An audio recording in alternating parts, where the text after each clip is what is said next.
5 seconds. Start. சட்டப்பேரவையில் ஓர் உறுப்பினர் பேசியதாவது: தலைவர் அவர்களே, வரவு செலவு திட்டத்தை படிக்கும்போது முதல் 5 ஆண்டு திட்டம் கூடியவரை திருப்தியாக முடிந்திருக்கிறது என்றும், அடுத்த 5 ஆண்டு திட்டத்தின் கீழ் பல இலக்குகள் கைகூடும் என்றும் அரசு நம்புவதை காட்டுகிறது. முதல் திட்டத்தினால் ஏற்பட்ட பயன் என்ன? கிராமத்தில் வாழும் மக்களிடையே நல்ல விழிப்புணர்வு உணர்ச்சி ஏற்பட்டு விட்டது. தங்கள் நலன்களுக்கு நல்ல முறையில் திட்டம் வகுக்க வேண்டுமென்ற விருப்பம் ஏற்பட்டிருக்கிறது. அரசு கொடுக்கும் மானியத்துடன் தாங்களும் ரொக்கமாகவோ உடல் உழைப்பாகவோ பொருளாகவோ கொடுத்து உதவ வேண்டுமென்ற திடமும் வந்துவிட்டது. இந்த சூழ்நிலையில் அரசு அடுத்த திட்டத்தில் தன் முழு கவனத்தையும் கிராம சீரமைப்பிலேயே செலுத்த உறுதி கொண்டிருக்கிறது. மாவட்ட ஆலோசனை குழுக்கள் நிறுவி மாவட்ட மக்களின் விருப்பங்களையும் யோசனைகளையும் பெற்று திட்டம் வகுக்க முன் வந்திருப்பது வரவேற்கத்தக்கது. அடுத்தபடியாக, முதல் திட்டத்தின் விளைவாக பெரிய பெரிய அணைக்கட்டுகளும் நீர்த்தேக்கங்களும் மின்சார உற்பத்தி நிலையங்களும் அநேகமாக முடிந்திருக்கின்றன. ஆகவே இப்போது சிறு சிறு நீர்ப்பாசனங்களையும் ஏரிகளையும் குளங்களையும் செப்பனிட முன் வந்திருக்கிறார்கள். இதையும் வரவேற்க வேண்டும். அடுத்து, கிராம குடிநீர் வசதிக்காக நிறுவப்படும் கூட்டு திட்டத்தையும் வரவேற்கிறேன். ஒவ்வொரு ஊரிலும் குடிப்பதற்காக ஒரு நல்ல தண்ணீர் கிணறு இருக்கும். அதை பாதுகாத்து மேல் தொட்டி கட்டி குழாய் மூலம் தண்ணீர் பிடிக்கும்படி செய்தால் தண்ணீர் சுத்தமாக இருக்கும். இதற்கு ஆவண செய்யுமாறு அரசை கேட்டுக்கொள்கிறேன். அடுத்து, சாலை வசதியே இல்லாத நூற்றுக்கணக்கான கிராமங்கள் இருக்கின்றன.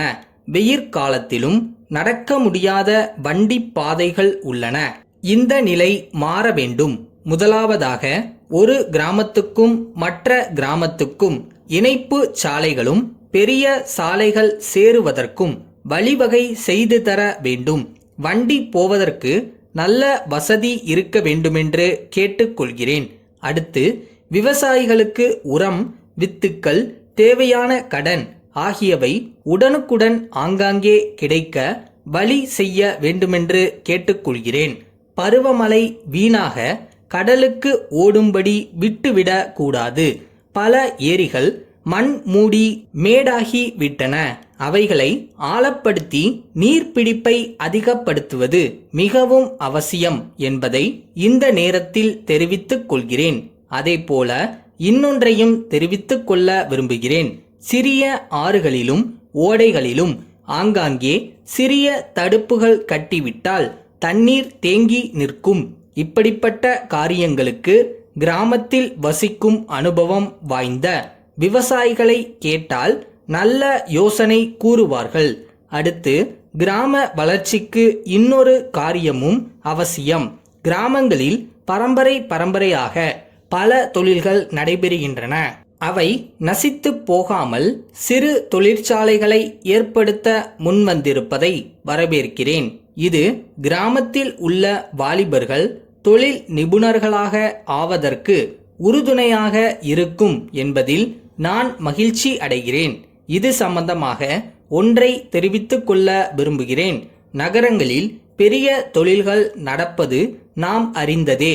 அவற்றுக்கு உதவியாக விளங்கக்கூடிய சிறிய தொழில்களையே கிராமங்களில் ஏற்படுத்தினால்தான் கிராம ஆலைகள் வளர்ச்சி அடைய வாய்ப்பு ஏற்படும் என்பதை கூறிக்கொள்வதில் நான் மகிழ்ச்சி அடைகிறேன். இன்னும் ஒன்றை சொல்லி முடித்துக்கொள்ள விரும்புகிறேன்.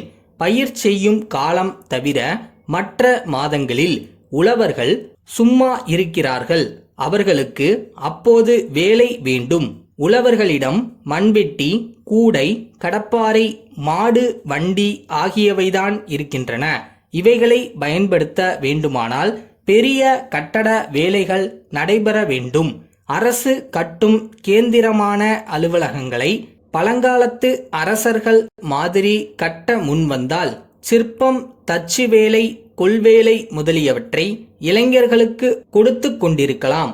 அவர்களுக்கு குடிசை, சாப்பாடு, உடை முதலியவற்றை கொடுத்தால் போதும்.